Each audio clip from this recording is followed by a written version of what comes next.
Thank you very much for joining us.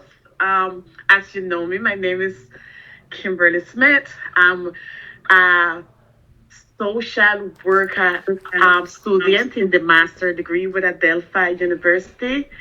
Here with us is also Victoria Pisolo. So I would allow her to introduce herself.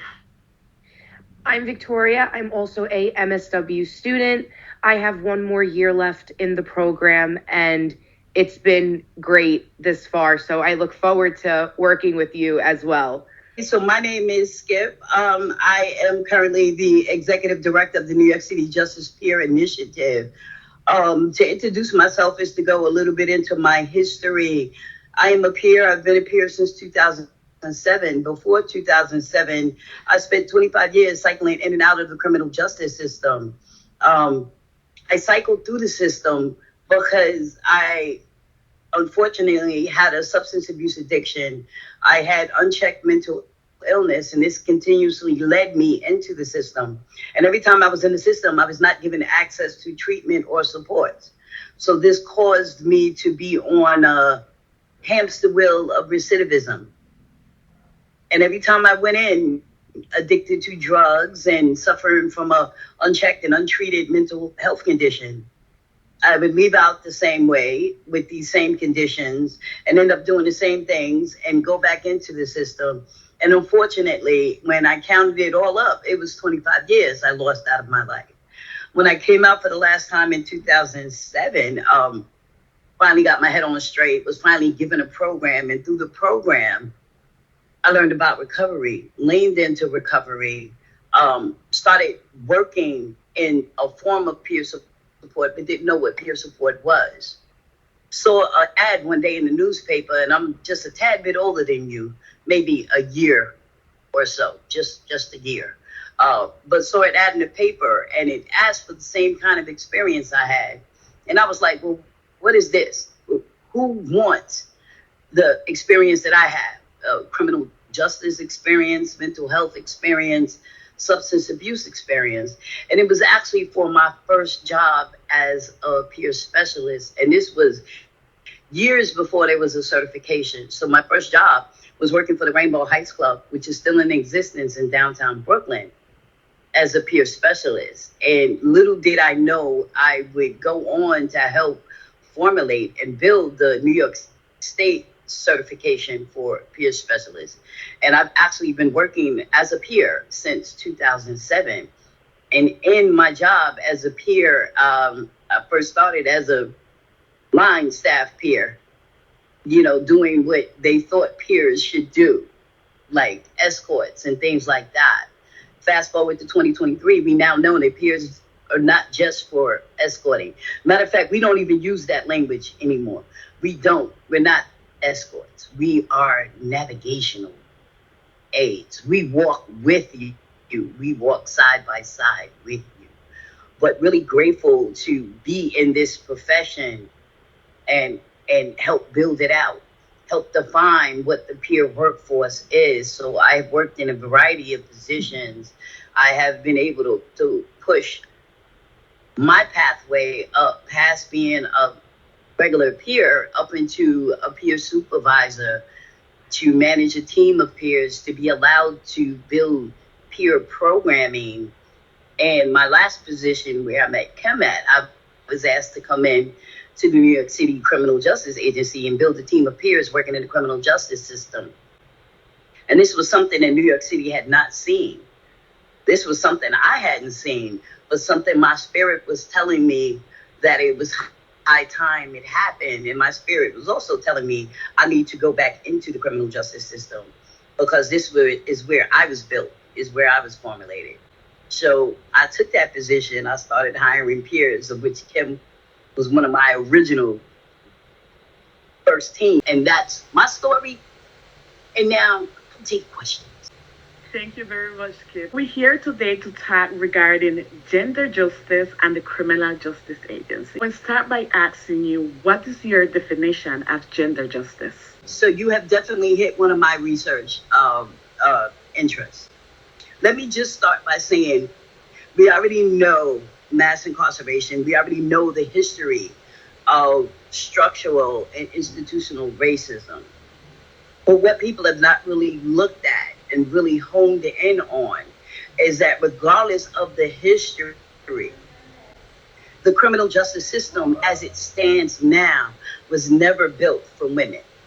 So, on top of all of that, looking at where women stand within the system, it was never built for women.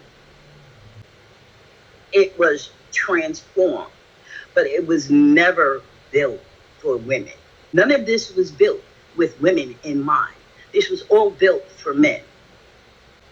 So we come into a system that's not ready for us, that was never ready for us. There is no training developed in these correctional academies on how to handle women. Women come into the system differently than men. Case on point, women create community. We come into the system, and it could be any number of reasons where we create community. It could be because we're thinking about the family we left behind. It could be because whether we have children or not, we still have an inherent maternal instinct, whether we've given birth or not, whether we had access to a mother figure or not. We are born with this maternal instinct. We come into the system and we create community. We create a family system. And within our family system, we have all levels of family. We have brothers, we have sisters, we have mothers, we have fathers, we have aunties, we have uncles, we have grandpops, we have grandmothers. And these family systems follow us from facility to facility.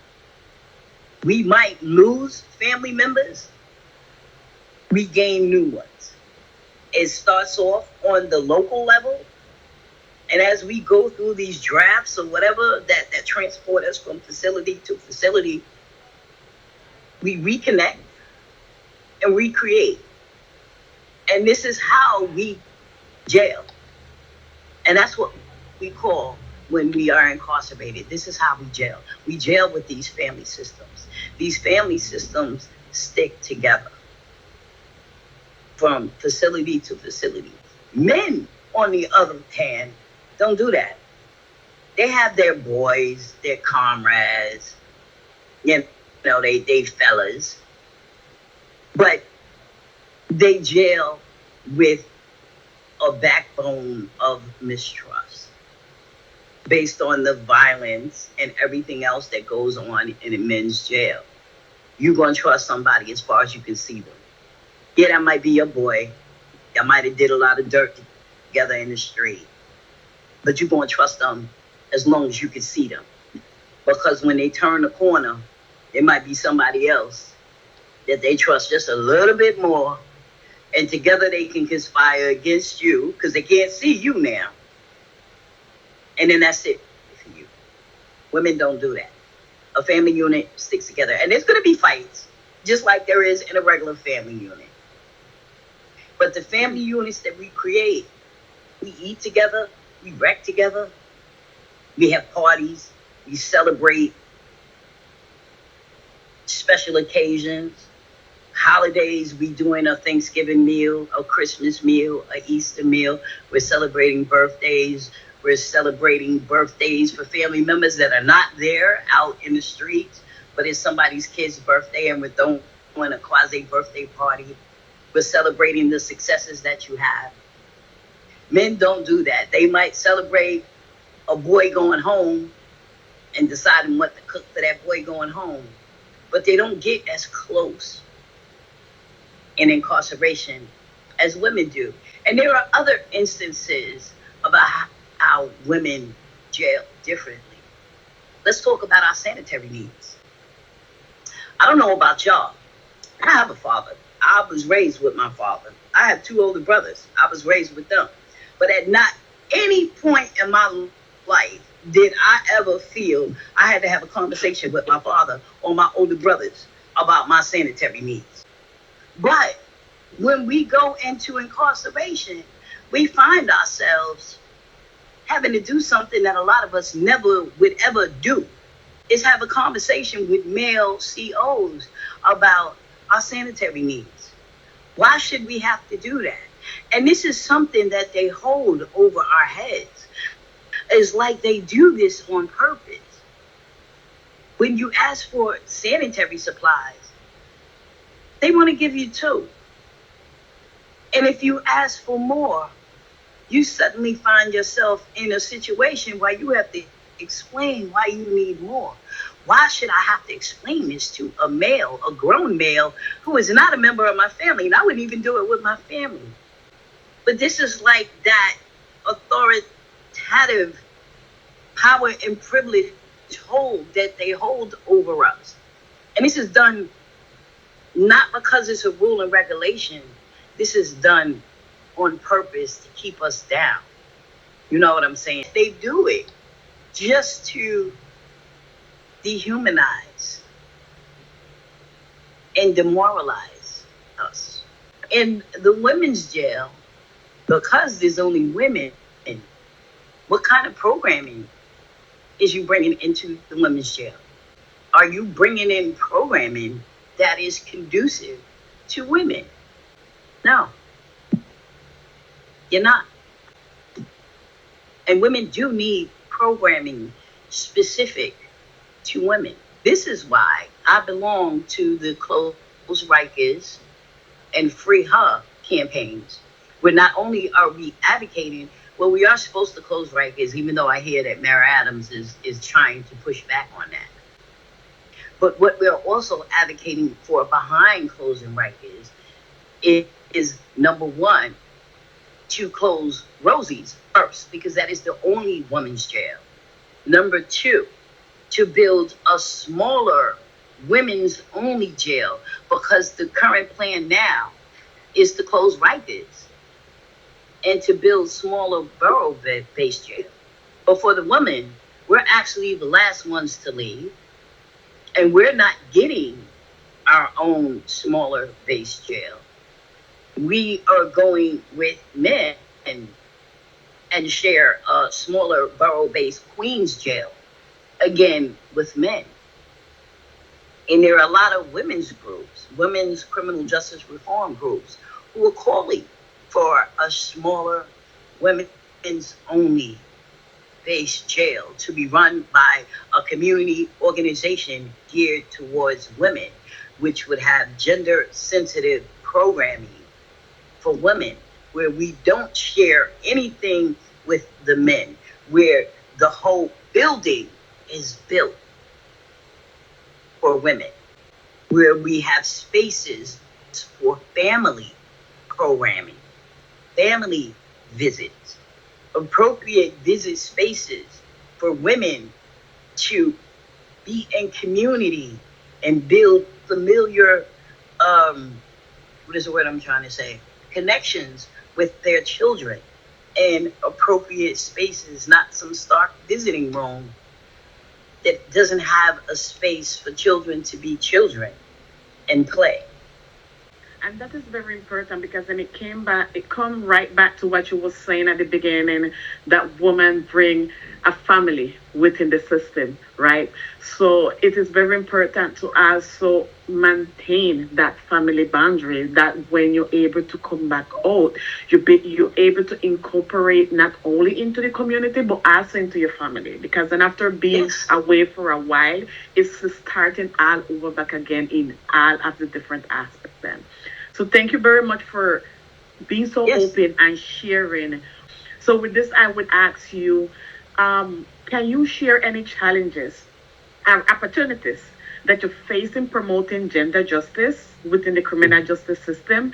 And will these issues be incorporated, like our race, class, and sexual interaction would impact the outcomes of this that you're doing?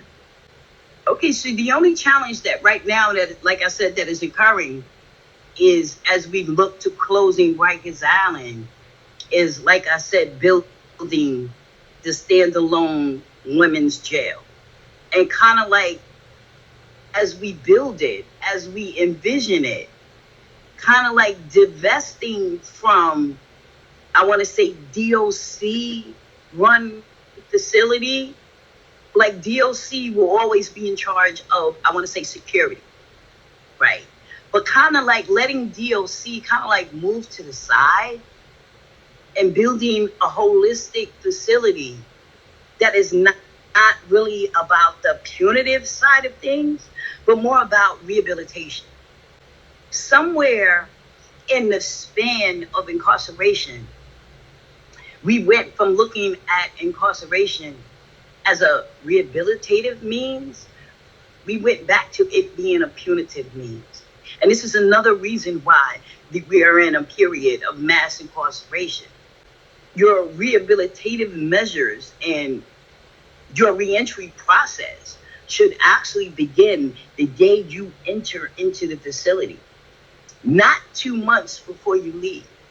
So when you enter into the facility, you should enter into rehabilitative mode. You should walk in with your mind already on, how do I get better? How do I remake myself so that when I leave, I'm leaving a more responsible citizen ready to re-enter society? And as we look at rebuilding Rose M. Singer Center into a more program-orientated, rehabilitative entity, we're looking at rebuilding women from the minute they walk in, with structure, with programming, with training, all for the ultimate goal that you walk in one way, but when you leave, you're leaving as a better human, a better individual. Let's transform. Let's transform. The system as it stands now is not working. Skip, just to add on to what you were saying about giving needs and reforming that transformation to make sure that they have an opportunity to come out of the system and have a chance. One of our questions was, when looking at the LGBTQ community, do you think they can be protected due to their vulnerabilities within the prison, but without having the other people feel left out, but also giving them that extra protection with their needs? Yes. I think that everybody deserves to feel safe. And I think that the politics that is destroying the extra protections that were built to make sure that our trans brothers and sisters remain safe as they go through the system have been stripped away.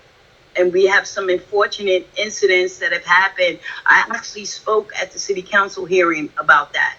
I actually protested about that. There were policies in place. There were staff in place to ensure that these policies were adhered to. And then they were taken away. And staff actually quit in protest, which left things wide open, and DOC was not adhering to policies and protection.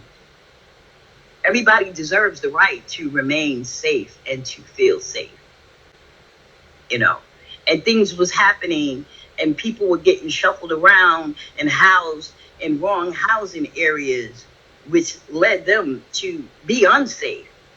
That was not how it was supposed to happen. So should we look at our policies and how we're housing people? Should we house people according to who they say they are? Yes. Who are we to tell you who you are? I don't live in your skin. I don't walk around in your shoes. So yes, and we need to shore up those policies. And I'm all for building something that allows people to remain safe. And in that specialized women's housing unit that we're talking about, we're carving out space for our trans brothers and sisters. Okay. And they can remain safe there as well. So yes, we should do everything we can do to make sure people remain safe, regardless of what they're accused of. Because at the end of the day, you are accused. Until a jury of 12 say you're guilty, you were just accused, and you deserve the right to remain as safe as me if I should go in there. And looking into that, I think it leads into a great question that, as your experience as a professional, would you say that there is a party that is responsible for the majority of the crimes that are committed against the LGBTQ community? Because I feel like there's also an injustice in the system that can almost come as, an injustice against them. Yes. So when you look at that, I think it goes all the way deep-seated to the personnel, and I think what needs to happen is, however you're hiring personnel and these little tests and questions and psychological testing and stuff that you give, like you're not rooting out unconscious bias. You're not. And people are sliding in with unconscious bias. And when you have that, you're turning a blind eye to what's happening. You're turning your back deliberately, or maybe not so deliberately. And you're allowing things to happen. And I think that goes all the way back again to your hiring practices. And the funny thing is because I got a record, you wouldn't hire me, but I'd be the one there fighting for them because they deserve a right to live. But you wouldn't hire me because I have a record. But you'd hire someone else who probably has an unconscious bias that will come out, and they'll be the ones to turn around and turn a blind eye, to them getting beat up, raped, or probably even killed. Do you think additional training to deal with the LGBTQ community or gender in general and non-conforming would make that difference in the system? Here's the thing. Not only would additional training be needed, you need to incorporate the voices and the lived experiences of those who are part of the community. Because I think that is the additional added element that you are missing. I don't mean have one of your departmental trainers pull together a training by looking at some manuals and going online and cobbling together a training and say, here, everybody take this training. You are now knowledgeable on the LGBTQ spectrum. You now know everything. You're good. And I think that's what happened. I mean, the training has to be more in-depth. It has to be more intentional. And for it to really be more in-depth and intentional, we need to incorporate the voices of those who live that life, who walk in those shoes. You need to, those closest to the problem are closest to the solution. Incorporate the voices of those who live that life, who are trans, who are LGBTQ, who've gone through the stigma, who walk the streets in that skin, who can speak intentionally to what they go through, who can tell you little tips and tricks about how it starts. You know what I'm saying? That's who you need to give that type of training, or to flesh out that training. And I guarantee you they didn't do that. They didn't do that. They never do that. Never. Hearing yourself and Kim discuss how much the peer support gave you guys that focus on, you've been through it, you are the best person to walk in those shoes and help other people understand. And I feel like it could be beneficial in that community as well. Why not hear their stories and their struggles to help people understand and guide them to where they should be or have to be? Exactly. And that's why we fight. I'm also a member of the LGBTQ Reentry Working Group. And that's how I made it to the city council to protest and also to give testimony about how Rikers Island is handling our trans brothers and sisters and how they have dropped the ball where they had good policy and somehow it got screwed up. And we was there protesting about that because there was good policy. There was a whole office dedicated to how trans individuals were housed on Rikers Island, and somehow things got screwed up. We had a couple of staff members like walk off. The whole office went down to like one person, and everything just went south. And we were there to talk about it and protest and give testimony at the city council about like how could this happen? Like you promised us something different, and instead it went left. But we were there. Trust, we were there. I would just like to thank you, Skip, for having the time to join with us in such an important topic. Is there anything else that we haven't mentioned that you think it is important to highlight within this topic?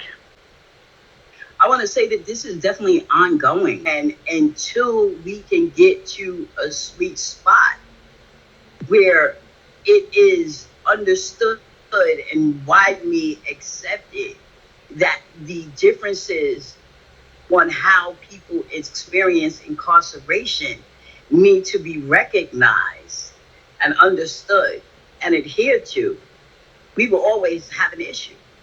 We will always have an issue, because before you can help someone who has been incarcerated, you need to know what their experiences were.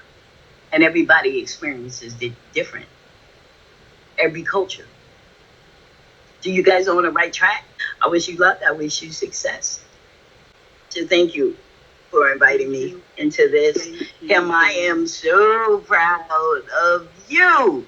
Look at how you have blossomed. I am so proud of you.